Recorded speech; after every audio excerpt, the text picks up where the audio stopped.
Amigos do canal, muito boa tarde. Dr. Wagner Pedro gravando mais um canal aqui para o canal Wagner Pedro Explicando. Como de costume, se não é inscrito, se inscreve aqui embaixo no nosso canal. Já deixa o seu like, deixa depois os seus comentários, críticas, sugestões de novos vídeos e o mais importante, nos ajude a compartilhar. Observação também, os haters, os críticos, os odiosos, os que querem ofender, a sua publicação vai ser apagada. Só comentários genuínos, cristãos e edificantes vamos manter. Não quer dizer que você não possa discordar, mas discorde com respeito, tá? Pega essa visão. Tá aqui no estúdio, meu escritório, o apologista Marcos Lopes, que em 2004 foi meu professor quando eu estava iniciando na teologia, curso de teologia básica. Foi meu professor em várias disciplinas. Hoje eu já sou formado em teologia, com reconhecimento pelo MEC, mas nunca me esqueça as minhas raízes e os nossos professores. Embora discordamos em alguns pontos no atual cenário, no atual momento, né? Mas Agostinho ele diz, nas coisas essenciais a unidade, nas coisas não essenciais a tolerância e em todas as coisas a caridade. E hoje ele está aqui, né, a meu convite, para a gente falar um pouco sobre a celeuma que existe entre arminianismo e calvinismo. Hoje ele é da Igreja Batista Reformada e eu sou de uma igreja pentecostal.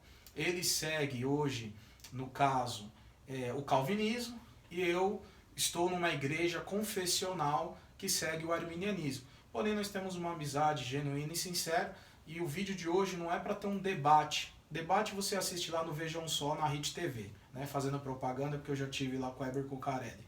Aqui a gente está para apresentar para você o que é, porque não tem como você querer acreditar que dá para seguir os dois, ou você vir com aquele discursinho do politicamente correto, que não, eu sigo uma teologia bíblica. Pois bem, aqui é teologia baseada na Bíblia, né? Mas você vai cair em uma das 4 linhas soteriológicas, né? Soteriologia é a doutrina da salvação, perfeito? Ou você vai ser um aniquilacionista, né? Que prega que vai ser aniquilada a alma, né? Certo? Ou você vai ser um universalista, que prega que a salvação é por completo, ou você vai ser da teologia do arminianismo ou do calvinismo. É uma dessas 4 aqui, pelo menos as majoritárias, né? Eu não sei se alguém tem criado um outro sistema que eu desconheço. E da onde vem essa celeuma? Essa celeuma, ela vem de lá de trás. Você observa os ensinos de Agostinho, que Agostinho, ele criou a base, né? Mas Agostinho, ele já tinha ali a celeuma com João Cassiano, né? E depois, lá na frente, você vai ver que os reformadores praticamente se inspiram em Agostinho e desenvolveram isso, né? E sobretudo João Calvino. E a história vai dizer que na verdade Jacó Armínio, que ele faz 5 pontos, né? E os calvinistas eles fazem só a refutação. Perfeito? Historicamente seria isso, né? Sim.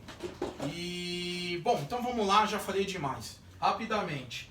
Então, o primeiro ponto de divergência entre calvinismo e arminianismo, né? No calvinismo eles usam um acróstico de uma sigla mais inglesa, a palavra americana, né? Que é a tulip, né? Mas que traduzindo para nós, o primeiro ponto calvinista seria a depravação total. Talvez não dê para você ler aí, isso aqui é só para nos ajudar no script, certo? Depravação total. Já o arminiano, né, aquele que segue a ideia de Jacó Armínio, ele crê numa depravação parcial. Como eu já falei muito, Marcos, então vamos lá, mestre, que é especializado nesse assunto. Em rápidas palavras, o que seria uma depravação total e o que seria uma depravação parcial? Muito bem, seja bem-vindo a este canal. Eu sou o Marcos Lopes, amigo do Wagner há muitos anos, como ele disse. Bem, a questão é o seguinte, nós temos aí os 5 pontos do calvinismo que, na verdade, deveria ser chamado monergismo, né? A palavra mais correta a esse ponto de vista é o monergismo, evangelho monergístico, e não calvinismo. Porque calvinismo remonta a que a pessoa vem acreditar em tudo que foi elaborado, sistematizado por John Calvin, no caso escatologia, ok? Então, mas aqui na tabela nós vamos usar o que é mais assim comum acharmos nos livros, que é os 5 pontos do calvinismo e os 5 pontos do arminianismo. Os 5 pontos do calvinismo na depravação total, conforme está escrito aqui, as pessoas são depravadas, são incapazes de confiar em Deus. Dessa forma, os homens são incapazes de aceitar a Jesus por escolha própria. Já no arminianismo, né, você tem aí a depravação parcial. Basta dizer que Jacó Arminius não acreditava nessa depravação parcial. Ele acreditava na depravação total mesmo, entende? Mas foram os remonstrantes que vieram depois de Jacó Arminius que alguns acreditaram na depravação parcial. No arminianismo, a depravação parcial é ensinada da seguinte forma: as pessoas são depravadas, mas são capazes de confiar em Deus. Desta forma, os homens são capazes de aceitar a Jesus por sua escolha. Então, vale salientar que os 5 pontos do calvinismo vêm do Sínodo de Dort. O Dort, houve quase que uma guerra civil, né, nos Países Baixos por causa dessas questões aqui. Então, foi elaborado o Sínodo de Dort para que o Sínodo de Dort pusesse fim a essa questão. Então aí foi traçado os 5 pontos do calvinismo e mais tarde os 5 pontos da remonstrância, que é os 5 pontos do arminianismo, que vale salientar que os 5 pontos do arminianismo não é os 5 pontos que acreditava Armínio. É bom a gente salientar isso também. Mas a diferença, seria a diferença que você está falando, né? Qual seria? Para a gente fazer o contraponto, para facilitar para o nosso... Vale salientar nosso também internauta que muitos escritores pentecostais acreditam na depravação total e não parcial. Okay? Também é bom salientar isso. Isso varia de teólogo para teólogo, no caso no arminianismo.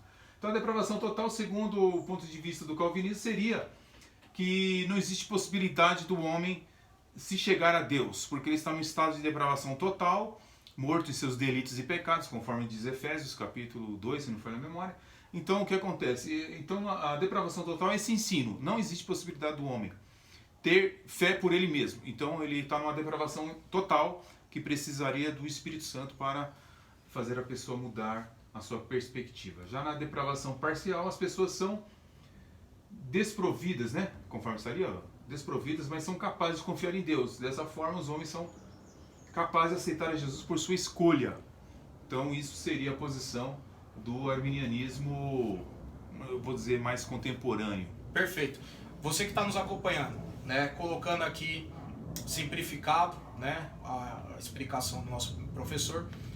Vamos lá, você vai numa igreja presbiteriana do Brasil, o pastor, o reverendo fez o sermão, no final ele não vai fazer convite, ele não vai fazer apelo, né, ele não vai te convidar, né, a aceitar o nosso Senhor e Salvador Jesus Cristo como Senhor e Salvador. Por quê? Porque a sua depravação é total, né? Você não tem como escolher ou optar por um Salvador, né? Sua depravação é total. Já no arminianismo, a sua depravação é parcial. Existe uma fagulha aí, digamos assim, de Deus, em que você ainda possa ter um instinto de se voltar para o seu Salvador.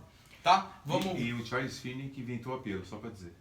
É bom saber disso. Bom Charles saber Finney, disso. um presbiteriano. Vamos, senão o vídeo vai virar um estudo de 1 hora. Outra coisa, só um ponto, sim, entre parênteses. Agostinho, ele teve uma contenda bíblica, foram para debates calorosos dentro da igreja cristã com Pelágio. Tá? Foi Pelágio que fez com que se levantasse essa tese aqui. Vamos lá, o segundo ponto então, Marcos, no calvinismo, né, se fala eleição incondicional e no arminianismo se fala eleição condicional, né? Vamos tentar pôr de uma forma simples para o nosso internauta. O que é a diferença de um e para outro? A eleição incondicional e a eleição condicional. Bem, a eleição incondicional é que Deus escolhe incondicionalmente aqueles que Ele trará salvação, ou seja, nós entendemos que a partir de Apocalipse 17, não lembro agora o verso, diz que os nomes daqueles que estão salvos já estão no livro da vida. Se eles já estão lá, então seria de uma maneira incondicional. Já no arminianismo existe a eleição condicional. Essa de fato a Armínio acreditava. Eleição condicional, Deus escolheu trazer a salvação para todos, mas previu de antemão quem aceitaria ou não. Dessa forma a eleição de Deus atua em conjunto com a escolha humana. Seria uma escolha através da vontade humana com a vontade divina. Então essa daí seria a diferença praticamente dos dois pontos. Perfeito. Inclusive até uma curiosidade que eu vejo o seguinte, a eleição incondicional, Deus foi lá e elegeu, está escolhido, certo?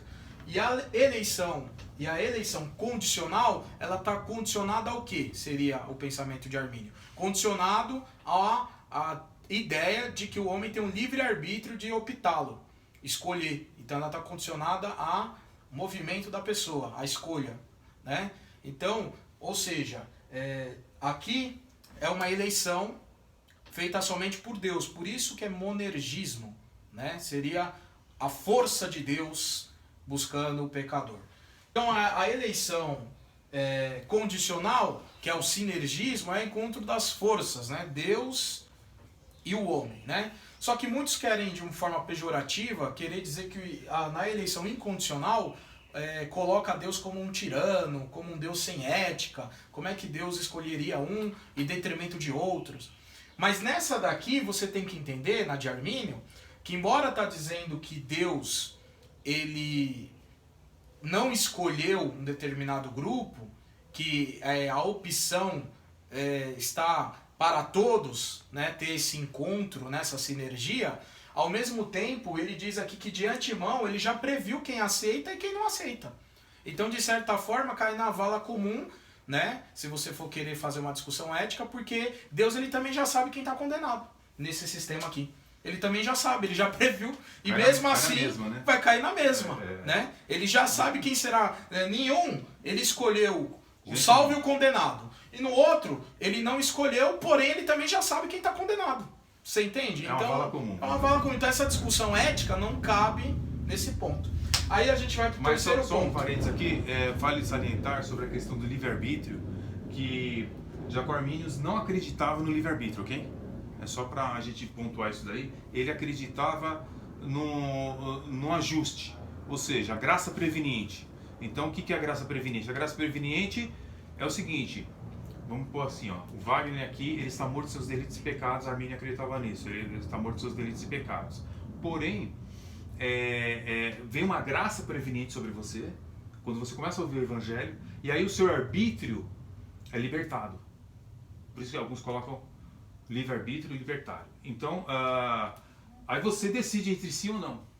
Então, através dessa graça preveniente, ou seja, então o livre-arbítrio de Armínio era diferente do livre-arbítrio de praticamente a maioria das igrejas hoje. Tá? Hoje está mais próximo das ideias de Pelágio, né? Seria um semi-pelagianismo, né? Semi-pelagianismo. Terceiro ponto. Aí, terceiro ponto que seria, no calvinismo, a expiação limitada, tem limite, e no arminianismo, a expiação ilimitada. Faça aí os contrapontos. O calvinismo, alguns colocam o nome como expiação definida, que é um nome mais agradável, né? Mas que é a mesma doutrina, expiação limitada ou definida, conforme usam alguns autores aí.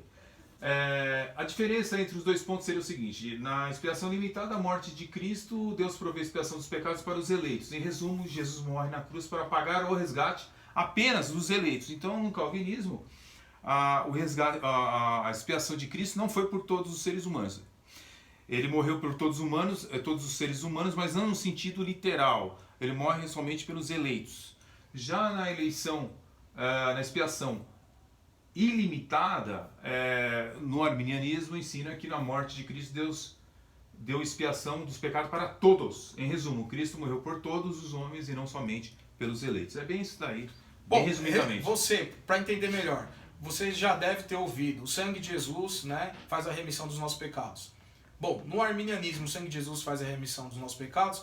Quando falar todos, é todos literalmente. Tem hoje 7 bilhões de habitantes no mundo, né? Seria os 7 bilhões de habitantes do mundo. Já no calvinismo, para ficar mais fácil, O sangue de Jesus ele faz expiação dos pecados, vamos pôr no contexto de hoje, dos 7 bilhões, existe uma porcentagem que são os eleitos que não sabemos. Nunca você vai saber quem é. Né? Deus é o sabedor e conhecedor de todas as coisas, então naqueles que ele elegeu, a expiação é destinada a esses, certo? A eleição ela é eficaz. Para estes, certo? Eficaz. 4 pontos. No calvinismo temos a graça irresistível e no arminianismo temos a graça resistível.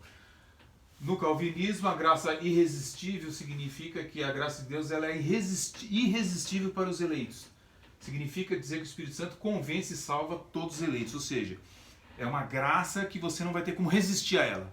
Você pode levar 1 ano, 10, 15, 20, 30, mas um momento essa graça vai se tornar irresistível. Deus ele não vai forçar você, porque senão Deus seria o autor do pecado e do mal, conforme muitas pessoas tentam fazer esse espantalho. Mas a grande verdade é o seguinte, é de uma maneira irresistível, você começa a sentir algo maravilhoso, que Deus é irresistível e você quer Deus. Mesmo os ateus ou os neo-ateus mais duros se rendem quando eles são eleitos dentro do calvinismo. No ponto da graça resistível no arminianismo, temos a graça de Deus, ela é resistível, os homens podem ou não aceitar e serem salvos. Então dentro do arminianismo, você pode, mesmo que a pessoa é eleita, ela diz não para Deus. Ela resiste ao Espírito Santo, ela resiste a Deus e ela não quer ter esse encontro com Jesus Cristo. Entendeu? Então por isso que chama-se graça resistível. Até voltando um contexto aqui, né, Marcos? Assim, no Evangelho de João diz que o Espírito Santo convence o homem do pecado, da justiça e da ira. Nesse contexto aqui, o Espírito Santo ele vai convencer mesmo. Se é eleito, uma hora esse eleito vai se deixar convencer. E já na graça resistível de Jacó Armínio, o homem pode, eu sou durão, não aceito. E vai morrer sem aceitar. A diferença é que para o calvinista, a pessoa que não aceitou é porque na verdade ela nunca tinha sido eleita antes. Né? Esse quarto ponto é também muito discutido no meio teológico, porque muitas vezes as pessoas dizem o seguinte, olha, se Deus vai alcançar de qualquer forma aqueles que é dele, para que evangelizar? Para que fazer missões? Mas isso não procede, porque Deus opera através dos meios. E qual é os meios? Os meios é a evangelização, é você falar de Jesus para alguém, é você anunciar o evangelho através de missões. Então, de certa forma, isso não procede, porque eu não sei quem é eleito e quem não é. Quando o missionário sai no campo missionário, ele não sabe quem é. Basta ele atentar para o ID de Jesus Cristo. E o 5º ponto, né? No calvinismo chama perseverança dos santos, e no arminianismo, vamos colocar aqui como decair da graça. Para ficar mais fácil. Os 5 pontos do calvinismo, o último ponto da Tulip, é o 5º ponto, a perseverança dos santos, que diz que Deus age, mantendo a fé de todos os eleitos. Nenhum deles se perderá, em resumo, todos os eleitos vão perseverar na fé até o fim chegar ao céu. Nenhum perderá a salvação. Isso está embasado, conforme o calvinismo, em vários versículos, mas eu poderia lembrar aqui João capítulo 6, o Evangelho conforme escreveu São João 6, que diz que aqueles que são de Deus, Deus permanecerá até o fim. Deus ele não vai permitir que você caia. É por isso que chama perseverança dos santos. Ou seja, você vai cair, você vai pecar, vai errar. Você pode chegar e estar em momentos na lama, mas você não vai continuar nessa lama. Entende? No caso, o 5º ponto do arminianismo é o decair da graça. Acredita, né? Que Armínio também, nesse ponto, ele deixou em aberto. Foi a remonstrância depois que estabeleceu esse ponto aqui. Mas Armínio dizia que tinha tantos versículos para um lado como para o outro. Então ele achou que deveria ser tratado com mais cautela esse assunto aí. Mas a remonstrância fez o decair da graça, que é o 5º ponto do arminianismo. Deus age mantendo a fé do povo, mas nem sempre impede que alguns venham cair da graça. Em resumo, os homens podem perder a salvação mesmo após aceitarem a Jesus Cristo, caso não perseverem até o fim. Esse é o caso de muitos apóstatas. Segundo o arminianismo, o apóstata, ele nem sempre foi apóstata, mas houve momentos que ele era um crente verdadeiro, mas ele decidiu optar pela apostasia. Aí até pontuando, às vezes alguns pentecostais, também de maneira pejorativa, eles falam sobre esse ponto perseverança dos santos, aquele povo da igreja tal lá, né, que segue Calvino, então eles falam que uma vez salvo, salvo para sempre, que absurdo, né? Mas entenda, não é que eles pregam que a pessoa vai adulterar, fornicar, roubar, e mesmo assim, porque lá atrás ele, teoricamente, ele veio para Cristo que vai ser salvo. Não é isso que está ensinando. A perseverança dos santos é debaixo da graça de Cristo, a pessoa agindo, né, dentro do que chama-se o processo da salvação, que inclui a santificação. O que eles ensinam? Que o Espírito Santo vai te ajudar a perseverar nessa graça. Entende? E já com Armínio, ele vai pegar aquelas passagens que fala da apostasia, daqueles que abandonaram a fé, para dizer, né, ou como o Marcos ensinou, né, que não foi bem já com Armínio, mas foi os discípulos depois, né, vão defender a ideia que não, né, aquele que está de pé, cuide para que não caia, né, aquele que está debaixo da graça, cuide para que não saia dessa graça, né, que seria o que eles falam que é a apostasia. Eu acho que explanamos bem aí os 5 pontos, né? Para a gente ser mais honesto, poderia estar escrito os 5 pontos da remonstrância, e não de Armínio, porque ele ficaria um pouquinho mais chateado de dizer que ele não acreditava na depravação total, e também o ponto da decair da graça, não é bem verdade que ele acreditava nisso. Historicamente falando, o sistema chama calvinismo e arminianismo, mas historicamente falando, quem desenvolveu foram os discípulos, né? Sim, mas os próprios calvinismo, muitos pontos foram lapidados pelos próprios discípulos de Calvino. Os 5 pontos foram não feitos por Calvino. É bom esclarecer isso que o Wagner colocou. Mas sim pelo Concílio de Dort, o Sínodo de Dort, que estabeleceu dentro daquilo que foi ensinado por Calvino. Eles liam os livros de Calvino, liam a Bíblia. Olha, realmente Calvino bateu com esse ponto. Eleição incondicional. Seriam os nomes dos sistemas, seriam homenagens, né?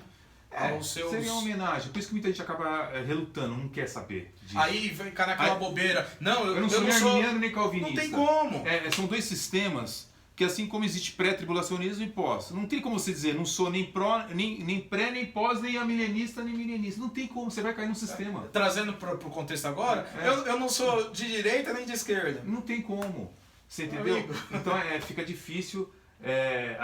Basta dizer também que você tem que ter muito cuidado com espantalhos hoje. Alguns livros dizem que Calvino não acreditava na expiação limitada. Não, ele acreditava na expiação ilimitada. Então, a gente tem que ler, Wagner, hoje com muito cuidado qualquer livro de qualquer linha.